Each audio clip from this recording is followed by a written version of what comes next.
Sir body आपने ठीक से चेक की थी ना? तो तुम्हें क्या लगा इंक्वायरी के बिना हमने ऐसे ही बिना सबूत ऐसे डिक्लेयर कर दिया? यहाँ और बहुत काम पड़ा हुआ है, जाकर मॉर्ग में पूछना।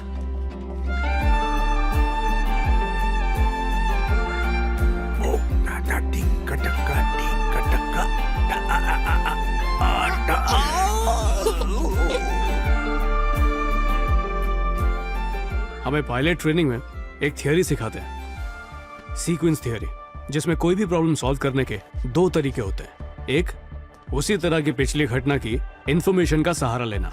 दूसरा, जब वही घटना दोबारा घटी है तो सीक्वेंस के हिसाब से उसका हल निकालना। इसका मतलब है हमें सीक्वेंस की जरूरत है।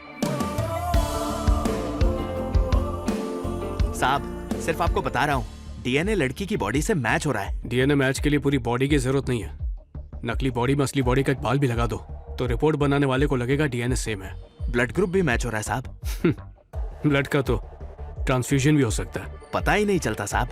पुलिस ने मेरे से ऐसी जली हुई सड़ी हुई पहचान नहीं आने वाली बॉडीज कई बार ली है। इसका मतलब कि ये बहुत बड़ा रैकेट है। अब एक ही सवाल बचता है, अगवा की गई लाशें जाती कहाँ है?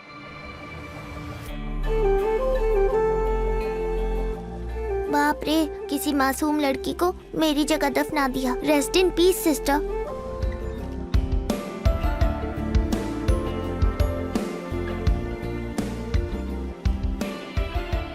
ये देखो, तुम्हें नौकरी पे बुलाया है। वो इस वक्त इम्पोर्टेंट नहीं है। हाँ? तुम्हें नौकरी वापस मिल गई है, ये कैसे इम्पोर्टेंट नहीं है? फिलहाल मेरे पास नौकरी के लिए ना टाइम है ना ही उसमें इंटरेस्ट है। पहले तुम्हारी बॉडी को ढूंढ कर आऊंगा। तुम्हारी जॉब तो तुम्हारे लिए सब कुछ है ना, ऐसा मौका क्यों गवा रहे हो तुम? पता नहीं इतने हल्के में क्यों ले रहे हो।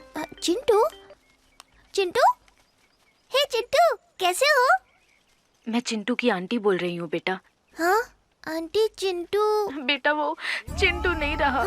उसकी फोन लिस्ट में सिर्फ तुम्हारा ही नाम था बेटा।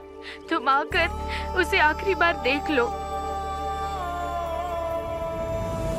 चिंटू मेरा दोस्त था। जब मेरा शरीर मुझसे छीन लिया गया तो उसी ने मेरी मदद की। चिंटू को मार डाला साहब। 2 दिन में उसको ऑपरेशन करने वाले थे, अब बोल रहे कि वो एक्सीडेंट में मारा गया है साहब।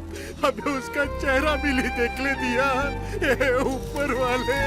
चिंटू, चिंटू,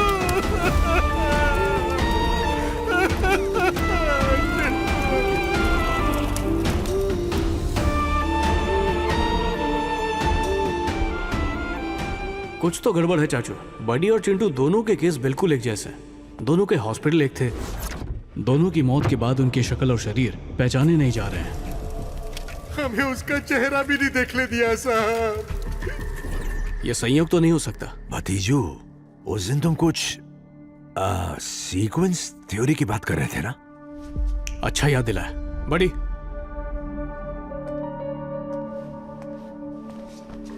बड़ी, ये वक्त शौक मनाने का नहीं है।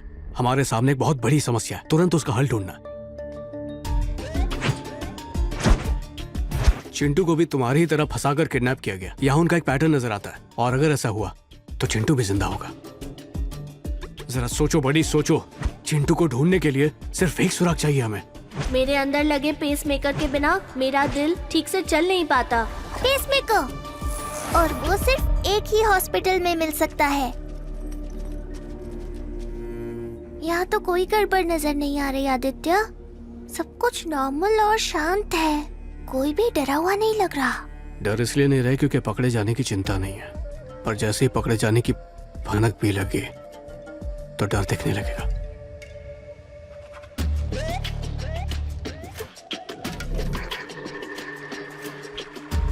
ये चिंटू के लिए गिफ्ट कहाँ से आ गया? उसे तो हम ऑलरेडी मरा हुआ घोषित कर चुके हैं। सिस्टर, जल्दी रिसेप्शन पर आ जाओ।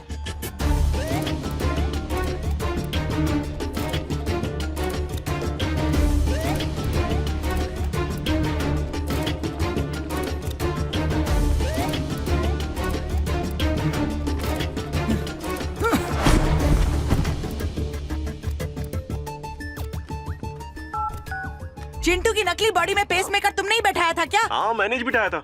ए भगवान, क्या करूं तुम लोगों का? डॉक्टर रेड्डी, बोलो।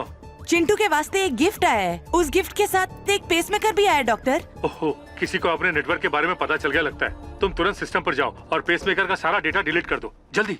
Okay sir. आदित्य, इस सब के पीछे कोई डॉक्टर रेड्डी है। ठीक है।